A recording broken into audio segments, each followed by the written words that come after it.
할렐루야. 새롭게 한 주 시작하는 첫날 주일 주님의 전을 찾은 여러분을 환영하고 축복합니다. 우리 여러분들 옆에 있는 분들과 인사합니다. 사랑합니다. 축복합니다.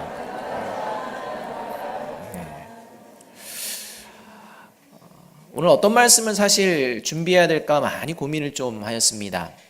시기와 이러한 상황들을 바라보면서 그래서 오늘 본문 말씀을 좀 정해 보았습니다. 본문 말씀을 가지고 누가 다스리기를 원하십니까? 라는 제목도 달아보았습니다.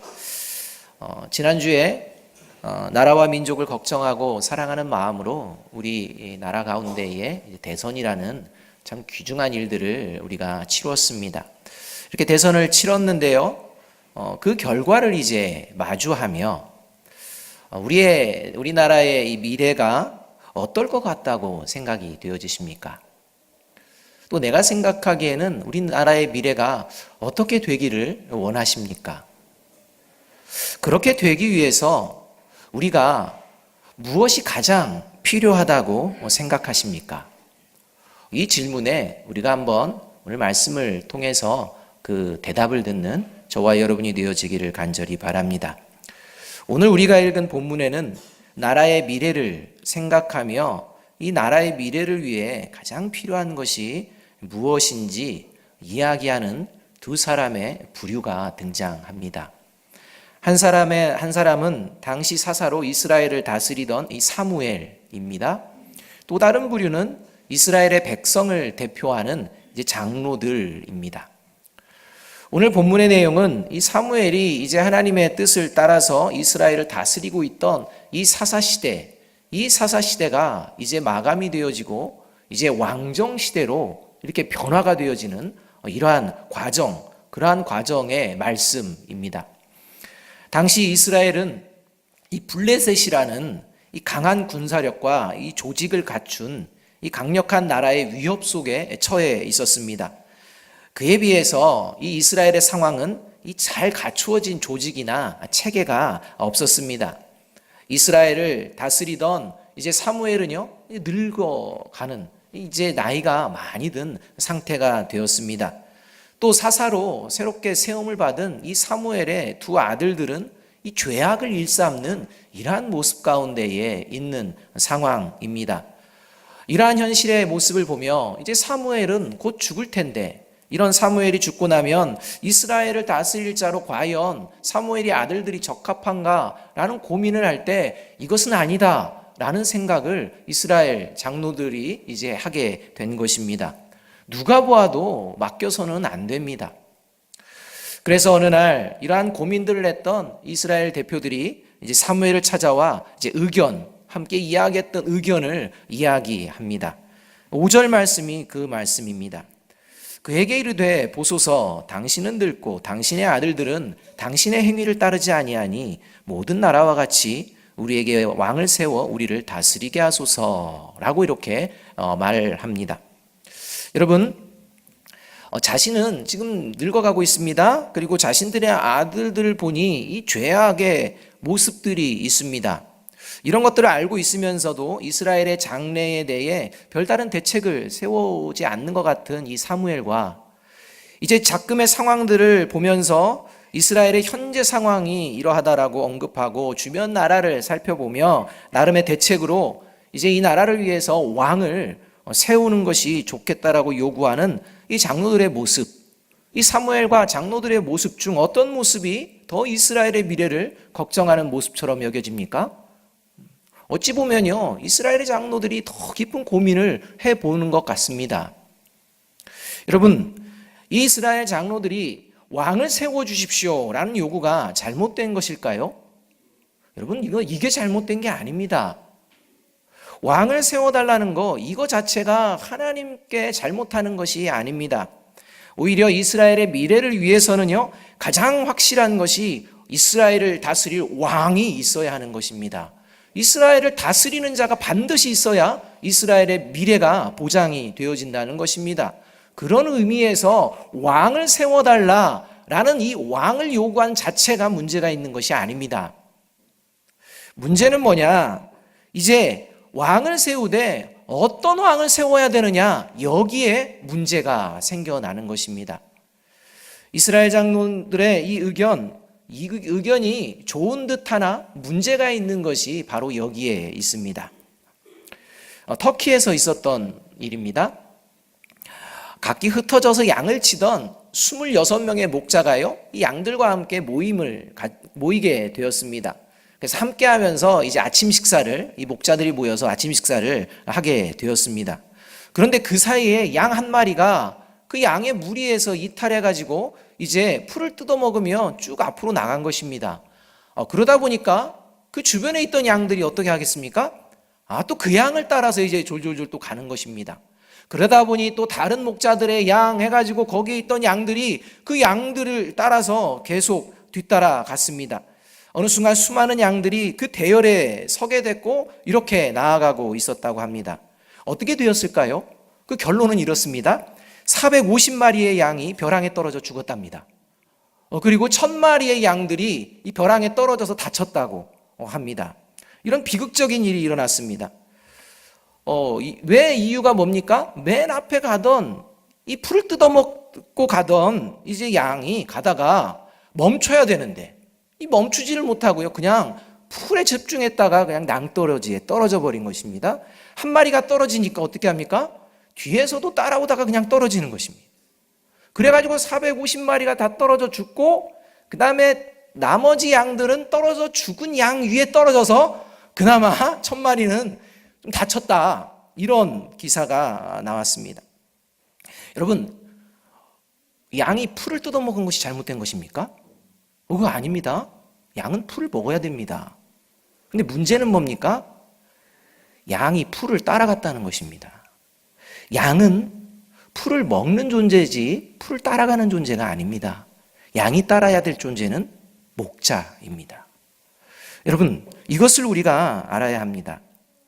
목자를 따라가야 할 양 한 마리가 목자를 따르지 않고 자기가 지금 당장 원하는 눈앞에 보이는 풀, 이 먹을 것이라는 것을 따르는 거기에 집중하는 행동으로 인해서 이런 엄청난 비극이 이제 벌어지게 되었던 것입니다. 목자는요, 풀만 주는 사람이 목자가 아닙니다. 목자는 생명의 길로 인도하는 자가 진정한 목자인 것입니다. 그런데 이 목자의 생명의 인도함, 이것을 바라보지 않고 그저 풀만 먹여주면, 풀만 있으면 하는 이 생각이 이러한 비극으로 나아갈 수 있었다라고 생각이 되어집니다. 이스라엘 장로들이 왕을 원하는 것, 이것이 잘못된 것이 아닙니다. 어떤 왕인가가 문제입니다. 이스라엘 백성들이 원하는 왕의 기준이 있었습니다. 그것이 바로 5절에서 나오는데 5절 함께 다시 한번 읽어볼까요? 5절의 말씀 함께 다시 읽어봅니다. 시작. 그에게 이르되 보소서 당신은 늙고 당신의 아들들은 당신의 행위를 따르지 아니하니 모든 나라와 같이 우리에게 왕을 세워 우리를 다스리게 하소서 한지라. 이들이 왕을 세우는 기준은 어디에 있는 것입니까? 모든 나라와 같이입니다. 그러니까 이들의 왕을 원하는 기준은요, 세상의 기준에 합당한 왕, 그러한 왕이 우리를 다스릴 때 우리 나라가 풍요해지고 번성해지고 잘 될 것이다, 이렇게 이야기하고 있는 것입니다. 옆에 있는 블레셋을 보아도 왕이 있으니까 그 왕을 통해서 저렇게 강력하지 않느냐, 우리도 왕만 있다면 강력해질 수 있다라는 철저한 세상의 가치, 그 기준에 합당한 왕을 요구하고 있었다는 것입니다. 이것이 문제입니다. 이러한 이스라엘 장로들의 요구에 대해 하나님께서는요, 7절에서 이렇게 선언하십니다. 그들이 나를 버려 자기들의 왕이 되지 못하게 하는 것이다 라고 말씀하는 것입니다. 이스라엘에 왕이 없었다는 것이 아닙니다. 이스라엘은 처음부터 왕이 있었습니다. 겉으로는 현명해 보이고 그럴싸한 명분을 가진 것 같지만 그 마음 중심은 하나님의 다스림을 거부하는 행동임을 하나님께서 지적하고 계시는 것입니다. 이미 이스라엘의 완전한 왕이신 하나님이 계셨지만 이스라엘 백성들은 하나님보다는 자신들의 입맛에 맞는 왕을 원하였던 것입니다. 이러한 이스라엘을 보며 하나님 당장에 징벌을 내리셔도 되지만 하나님께서는 새로운 왕을 요구하는 이스라엘 백성에게 다시 생각할 수 있는 기회를 주십니다. 그래서 사무엘을 통해서 우리가 읽진 않았지만 8장 9절 이하에서 이 인간의 왕, 인간이 원하는 이 인간이 입맛에 맞는 이런 왕의 제도가 얼마나 잘못될 수 있는지 경고의 말씀을 이제 들려주십니다. 그러나 이스라엘 백성들은요, 이러한 경고의 말씀에 한 번이라도 생각해 보지 않고 단호하게 하나님의 말씀을 거부합니다. 그게 19절 말씀입니다. 19절 말씀 함께 한번 읽어보도록 하겠습니다. 시작. 백성이 사무엘의 말 듣기를 거절하여 이르되 아니로소이다. 우리도 우리 왕이 있어야 하리니 라고 말합니다. 아니요, 그런 얘기 필요 없고요. 그런 거는 우리가 알아서 할 테니 왕 주세요 라고 이렇게 이야기하고 있는 것입니다. 결국 하나님이 기회를 주셨지만 기회를 이제 걷어차는 모습을 우리가 볼 수 있습니다. 이렇게 하나님을 버리고 자기의 생각, 세상의 기준으로 대책을 세워 살아보겠다고 요구한 왕을 따르던 이스라엘, 결국 어떻게 되어지는 것입니까? 나라는 분열됩니다. 그리고 북이스라엘은 BC 722년에 멸망해버립니다. 남유다도 그런 북이스라엘을 보면서도 여전히 인간의 왕, 인간의 모습들, 세상의 가치 기준을 따라가다가 BC 586년에 또 멸망하게 되는 것을 볼 수가 있습니다. 여러분, 이스라엘이 멸망한 것이 왕이 없어서 멸망했습니까? 이스라엘이 멸망한 것이 보이는 내가 원하는 왕이 세워지지 않아서 멸망했습니까? 그렇지 않습니다. 따라서 저와 여러분, 우리 교회 공동체 그리고 우리나라에게 언제나 가장 필요한 것은 오직 하나님의 다스림 가운데에 거하는 것임을 믿습니다. 이 하나님의 다스림 가운데에 거하도록 우리를 붙들어 주옵소서. 이것이 저와 여러분의 기도 제목이 되어야 합니다. 하나님의 다스림 안에 모든 것이 계획되고 실행되어야 합니다. 오직 그 길만이 복된 길이요 생명의 길이기 때문입니다. 이것을 보여내고 이것을 이루기 위해 가장 중요한 사람이 있다면 그게 누굴까요? 대통령일까요? 누굴까요? 바로 저와 여러분 자신입니다. 저와 여러분이 가장 중요하다는 것입니다. 그 어떤 상황 가운데서도 오직 하나님의 다스림 가운데 거하는 저와 여러분이 되기를 주님의 이름으로 축복합니다. 어떠한 상황이 벌어질지라도 그 상황에 휘둘리는 것이 아니라 그 상황 가운데에 나의 마음을 하나님 다스려 주옵소서. 이것이 저와 여러분에게 가장 필요한 것이라는 것입니다. 이렇게 하나님의 다스림 가운데에 거할 때 어떠한 모습들이 보여질까요? 첫 번째는요, 기도하는 삶을 살게 됩니다. 기도하는 삶을 삽니다. 6절의 말씀을 함께 한번 읽어봅니다. 6절 말씀입니다. 시작. 우리에게 왕을 주어 우리를 다스리게 하라 했을 때에 사무엘이 그것을 기뻐하지 아니하여 여호와께 기도하매 이렇게 나옵니다. 우리에게 이러이런 상황이니까 왕을 주세요 라고 요구하는 이 요구를 들을 때 이 사무엘이요 즉각 반응을 하지 않습니다. 그 마음에는요 기쁨이 사라졌습니다. 그 마음에는요 분노가 일어날 수도 있었습니다. 그런데 그것을 그대로 반응하지 않고 먼저 기도의 자리로 나아가는 것을 볼 수가 있습니다. 여러분, 사무엘 신앙의 거장입니다.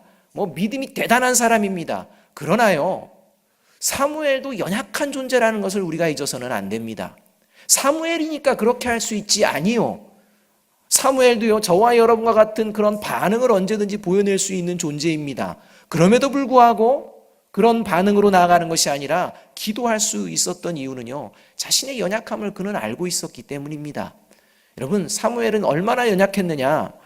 8장 1절을 보면요, 사무엘이 자신의 아들들을 이스라엘의 사사로 삼았다 이렇게 기록하고 있습니다. 여러분, 이스라엘의 사사는 누가 선택하는 것입니까? 하나님이 선택해야 합니다. 그런데요, 사무엘은요 대책이라고 세우는 게 내가 죽으면 이스라엘 사사로 내 아들이면 적당하겠지 라고 하고 이스라엘 사사를 세우는 이러한 잘못, 연약함의 모습을 보여내었습니다. 여러분, 이것이 이스라엘 장로들로 하여금 왕을 요구하는 빌미가 되어지지 않았습니까? 이 아들들이 사무엘과 같지 않고 자기의 생각을 따라 잘못된 길로 이렇게 하는 것을 보며 이제 이스라엘 백성들이 요구하는 거 아니겠습니까?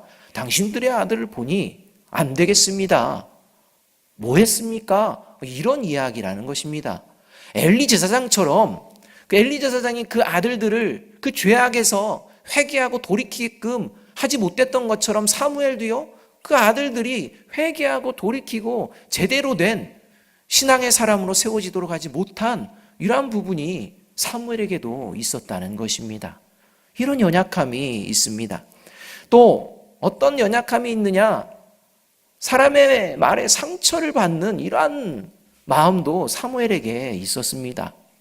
오늘 7절에서 하나님께서요, 이 왕을 요구하는 게 너를 버리는 것이 아니다, 이런 표현을 하나님이 쓰십니다. 왜 하나님께서 말씀을 하실 때 너를 버리는 것이 아니라 나를 버리는 것이다, 이렇게 표현하실까요? 지금 사무엘은 그 마음 가운데에 이스라엘 사람들이 자신을 버렸다라고 생각하는 것입니다. 이스라엘을 지금까지 어려움 가운데에 그 하나님의 말씀으로 인도하며 수고하고 이렇게 애썼던 개인적인 어떠한 이러한 모습들을 그냥 인정해 주지 않는 이러한 이스라엘 백성들의 모습으로 말미암아 마음의 상처를 받은 것입니다. 사무엘은 평생 하나님의 뜻을 쫓아 이스라엘을 다스리게 힘썼는데 결정적인 순간 이 이스라엘 백성들이요, 나라의 문제를 생각하며 사무엘의 의견에는 관심이 없는 것입니다. 그래서 자신들끼리 모여서 얘기를 다 한 뒤에 사무엘에게는 거절할 수 없는 명분을 이제 드러내고 내세워서 자신들이 정해놓은 결정한 것을 그냥 일방적으로 통보하는 이 모습이 이제 자기가 무시를 받았다는, 버림을 받았다라는 이런 생각까지도 이제 생각되어진 것입니다. 여러분 생각해 보십시오. 이스라엘 백성들이, 장로들이요, 사무엘을 존경했다면, 또 존경받을 만하지 않습니까? 그렇게 수고했는데 말입니다. 존경했다면, 그렇다면 5절에서 이렇게 이야기해야 되는 것입니다. 당신은 연로했고 당신의 아들도 보니까 당신의 행위를 따르지 않아서 저희들이 너무 속상합니다. 지금 상황이 이런데 이 나라를 위해 당신이 있을 때는 괜찮지만 당신이 이제 죽고 없다면 이 나라의 미래가 어떻게 되겠습니까?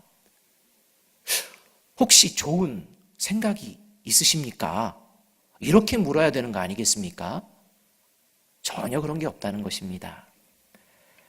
다시 말하면 지금까지 그들은요, 자기들끼리는 이야기가 잘 됐는지 모르지만 정작 함께 이야기해야 될 중요한 대상과는 이야기를 안 하는 것입니다. 무슨 말입니까? 이미 그 마음에 하나님이 싫은 것입니다. 하나님의 말씀이 별로 마음에 안 닿는 것입니다. 이러한 모습이 바벨탑 사건에 있었습니다. 하나님의 살아계심과 하나님이 큰 홍수에서 구해주신 구원의 역사를 경험하고 나서도, 그리고 다시는 이제 홍수로서 멸하지 않겠다라고 약속하시는 그 하나님의 약속이 있었음에도 불구하고 아니 그러지 않을 수도 있어 라고 생각하며 자기들의 이름을 드러내고 그 비에서 멸망하지 않도록 바벨탑을 쌓는 그러한 모습이 오늘 이스라엘 백성과 같은 모습이라는 것입니다. 하나님 있어도 안 된다, 이것입니다.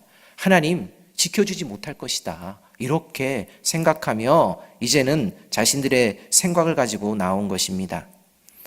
이런 상황에서 얼마나 사무엘이 마음이 힘들었겠습니까? 그렇다면 그의 권위, 그의 지도자의 위치를 이용해서 어떻게 그렇게 얘기할 수 있느냐라고 하며 한마디 얘기할 수 있지도 않겠습니까? 화를 내며 어디서 그렇게 결정하느냐라고 하며 그들에게 경고할 수도 있지 않겠습니까?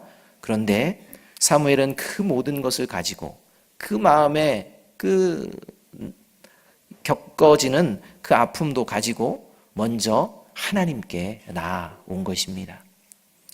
그래서 하나님께서 사무엘을 먼저 위로해 주시는 것이 7절의 말씀입니다. 너를 버림이 아니다, 나를 버리는 것이다. 내가 너의 마음 안다, 낙심하지 마라. 내가 너와 함께 있다. 그러니 이제 끝까지 하나님의 일 잘 감당하기 바란다. 이렇게 하나님께서 위로해주고 계시는 것입니다. 사무엘은 하나님께 나온 기도의 자리를 통해 다시 사명을 받게 됩니다. 그래서 이스라엘 백성들에게 왕의 제도가 얼마나 잘못될 수 있는지 경고를 하게 됩니다. 그리고 이 경고를 받아들이지 않는 이스라엘 백성에게 또 하나님의 말씀을 따라서 이 왕을 세우는 일을 잘 끝까지 감당해내는 것을 볼 수가 있습니다. 여러분, 하나님의 다스림 안에 거하고자 할 때 하나님의 말씀에 순종하고자 할지라도 우리는요, 우리 자신의 연약함과 무력함, 때로는 내가 원하는 방식으로 살아가고 싶은 순간들을 경험하게 되는 존재라는 사실을 잊지 마십시오. 또한 때로는 우리가 삶을 살아가다가 인정받기 원했던 가족, 인정받기 원했던 교회 공동체, 인정받기 원했던 세상, 이런 세상의 모습들이 나의 수고와 나의 헌신, 나의 땀방울을 알아주지 않고 오히려 마음 상하게 하는 이러한 일들을 경험하게 될 때도 있다는 것입니다. 그래서 이러한 상황 가운데 더 이상 내가 상처받고 싶지 않아서 내가 원하는 바를 이루기 위해서 필요하다면 언제든지 세상이 추구하는 방법들을 통해서 내 권리를 찾고 내 주장을 펼치고 나의 힘도 키워서 손해보지 않는 삶을 살고 싶은 그런 영적인 갈등이 벌어질 때도 우리에게 있다는 것입니다. 그리스도인은 거듭났지만 불완전하기 때문입니다. 사무엘이 잘못한 것도 있지만 하나님께서는 사무엘을 버리지 않으셨듯이 저와 여러분을 버리시지 아니하시는 그 하나님께서 그 십자가의 보혈로 언제나 저와 여러분에게 가장 좋은 길로 인도하여 주실 줄로 믿습니다. 그 길로 인도받기 위하여, 생명의 길로 인도받기 위하여 하나님의 다스림을 기대하는 자는요, 기도하게 된다는 것입니다. 저와 여러분이 세상의 가치와 하나님의 가치가 갈등을 겪게 되는 그러한 자리 가운데에 또 세상의 자리에서 마음의 깊은 상처를 받게 되는 그런 자리 있을지라도 먼저 하나님 앞으로 기도의 자리로 달려나오는 저와 여러분이 되기를 주님의 이름으로 축복합니다. 잠언 15장 8절은 이렇게 말씀합니다. 악인의 제사는 여호와께서 미워하셔도 정직한 자의 기도는 그가 기뻐하시느니라. 삶의 그 어떤 문제와 갈등이 내게 있을지라도 그 문제와 갈등을 들고 때로는 상처난 마음을 진 채로 정직함으로 주님 앞으로 기도의 자리로 나아올 때 두 팔 벌려 우리를 사랑하시고 품어주신 하나님께서 우리의 기도를 들으시며 우리에게 하늘의 지혜와 새 힘과 평강을 허락하여 주실 것을 믿습니다. 이것을 이루는 자리가 기도의 자리입니다. 둘째로 하나님의 다스림을 가운데 거하는 것은요, 변질이 아니라 변화된 삶을 살려고 힘쓰는 것을 말합니다. 기도하는 자는요, 변질이 아닌 변화된 삶을 살려고 힘씁니다. 왜입니까? 저와 여러분은 늘 변질되기 쉽기 때문입니다.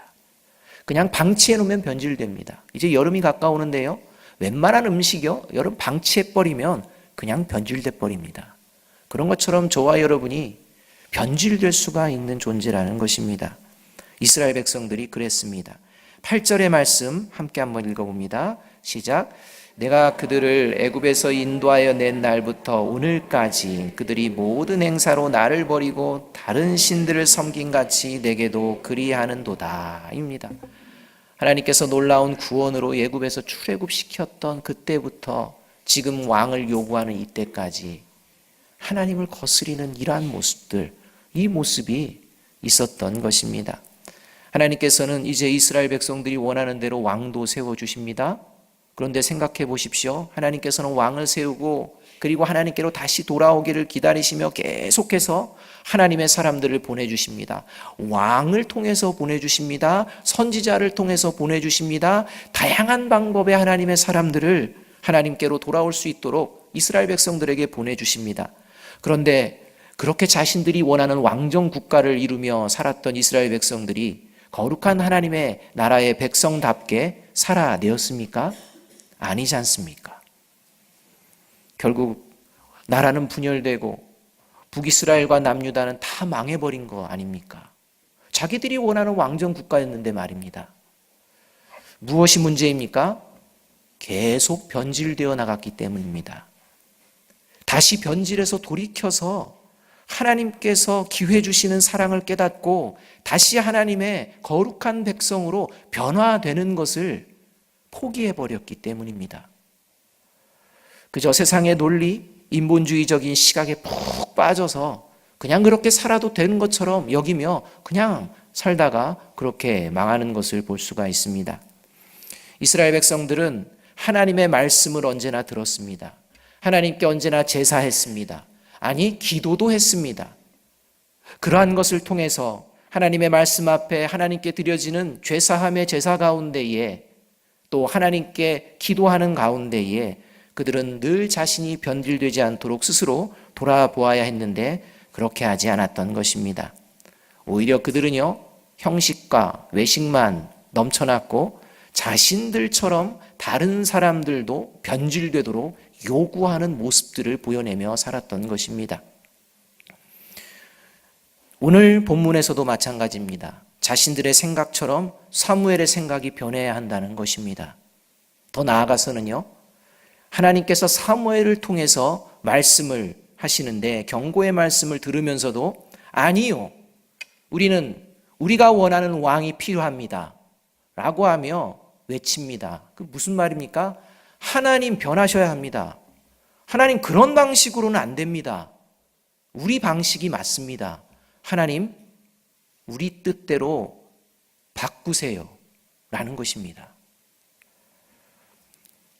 여러분, 하나님의 다스림을 거부하는 자의 삶은 하나님의 말씀을 듣지 않는 기도의 자리는요, 변질될 뿐이지 변화는 없습니다. 회개가 사라지기 때문입니다. 진정한 회개가 사라지기 때문입니다. 대신에 거짓과 자기 변명과 그럴싸하게 합리화하는 생활에 익숙해지고 그런 자기 정당화를 다른 사람들에게도 시대가 이러니까 라고 하며 요구하는 그런 상황까지 되어집니다. 얼마 전에 이런 기사가 났습니다. 미국의 기독교 신문인 크리스턴 포스트지의 보도에 따르면 미국의 일부 교회들이요, 주일 예배의 시간대를 변경하고 있다고 합니다. 특히 미네소타에 소재한 교회들의 경우 이미 오래전부터요, 수요일에 주일 예배를 드리고 있는 것으로 이야기하고 있습니다. 왜 그렇게 되었느냐? 이유가 이러합니다. 아이들의 운동 스케줄이나 주말 활동 및 장거리 여행 때문에 일요일 예배를 포기하는 가정들이 많이 늘고 있기 때문이라고, 그래서 일요일 포기하는 가정이 많이 늘기 때문에 수요일 날 드리면 좋겠다 해가지고 주일 예배를 수요일 날 드리고 있는 교회들이 미네소타주에 많다는 것입니다. 이러한 현상을 놓고서 하트포드 종교연구소의 스캇 툼밭 소장이라는 분은 이러한 현상의 근본적인 이유를 이렇게 이제 얘기하는 것입니다. 수요자 중심의 문화가 사회뿐만 아니라 교회에도 영향을 미치고 있다라는 것입니다. 여러분, 예배의 중심은 누구입니까? 하나님이십니다. 사람이 예배의 중심이 되어서는 안 됩니다.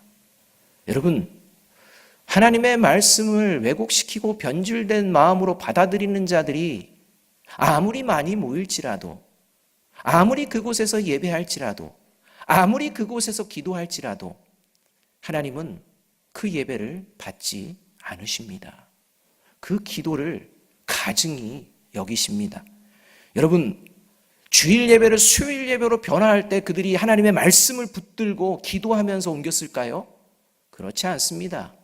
그저 그들의 시각에는 언제 많이 모이느냐, 사람이 모여야 교회가 되지, 이런 철저한 인본주의 생각밖에 없었던 것입니다. 미국이 이런 지경까지 갔습니다. 여러분, 우리나라는 어떨까요? 그렇지 않을까요? 아니요. 우리나라도 아마 그렇게 될 그러한 확률이 여전히 있습니다. 잠언 28장 9절은 분명하게 말씀하고 있습니다. 우리 함께 한번 읽어볼까요? 시작. 사람이 귀를 돌려 율법을 듣지 아니하면 그의 기도도 가증하니라. 하나님의 말씀을 들으며 하나님의 말씀을 붙들고 기도하는 저와 여러분의 자리가 변질되지 않고 하나님이 기뻐하시는 변화를 이루어내는 귀한 자리가 되어지기를 주님의 이름으로 축복합니다. 어느 성공의 대주교의 묘비에 이런 글이 적혀 있었다고 합니다. 내가 젊고 자유로워서 상상력에 한계가 없을 때 세상을 변화시키겠다는 꿈을 가졌다. 좀 더 나이가 들고 지혜를 얻었을 때 나는 세상이 변하지 않으리라는 것을 알았다. 그래서 시야를 약간 좁혀서 살고 있는 나라를 변화시키겠다고 결심했다. 그러나 그건 역시 불가능한 일이었다. 황혼의 나이가 되었을 때 나는 마지막 시도로 나와 가장 가까운 가족을 변화시키겠다고 마음을 먹었다. 그러나 아무도 달라지지 않았다. 이제 죽음을 맞이하기 위하여 누운 자리에서 나는 문득 깨달았다.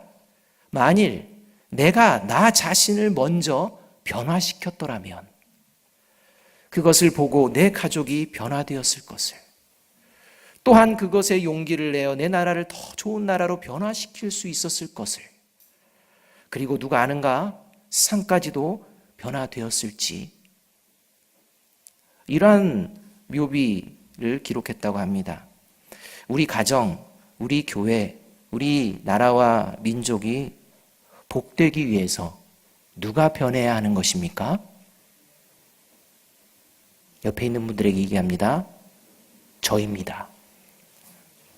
옆에 있는 분들에게 이야기합니다. 저입니다. 당신입니다 하려고 하셨죠. 오늘 말씀을 들으면서도 나는 과연 하나님의 다스림 안에 있는가? 나는 과연 하나님의 말씀 안에서 매주 새롭게 변화되는 모습으로 나아가고 있는지 생각하고 고민하는 것이 아니라, 그래, 내 남편이 변하면 될 거, 그래, 내 아내가 변하면, 또 그 누군가가 변하면 우리 가정이, 우리 교회가 달라질 거다라고, 잘 될 것이라고, 이 나라와 민족이 그 누가 변하면 잘 될 것이라고 생각하며 나아간다면, 그런 분이 있다면 그분이 바로 하나님의 다스림 밖에 있는 자요, 이미 변질된 자입니다. 따라서 저와 여러분이 하나님의 말씀 안에서 늘 새로워지고 변화되어지기를 주님의 이름으로 축복합니다. 사랑하는 여러분, 신앙이 변질되지 않도록 하나님의 다스림을 간절히 사모합시다. 기도하는 저와 여러분이 됩시다. 정직하게 하나님 앞으로 우리의 연약함 가지고 나아가는 저와 여러분이 됩시다. 다른 사람들이 변화되기만을 바라고 주장하는 그런 변질된 모습이 아니라, 내가 먼저 그리스도인답게 십자가의 보혈의 은혜에 합당하게 하나님의 사랑으로 변화되는 귀한 삶을 살아냅시다. 그리할 때 우리가 구하거나 생각하는 것 그보다도 더 많은 축복을 하나님께서 저와 여러분, 저와 여러분의 가정, 우리 교회와 이 나라와 민족을 위하여 행하실 줄로 믿습니다.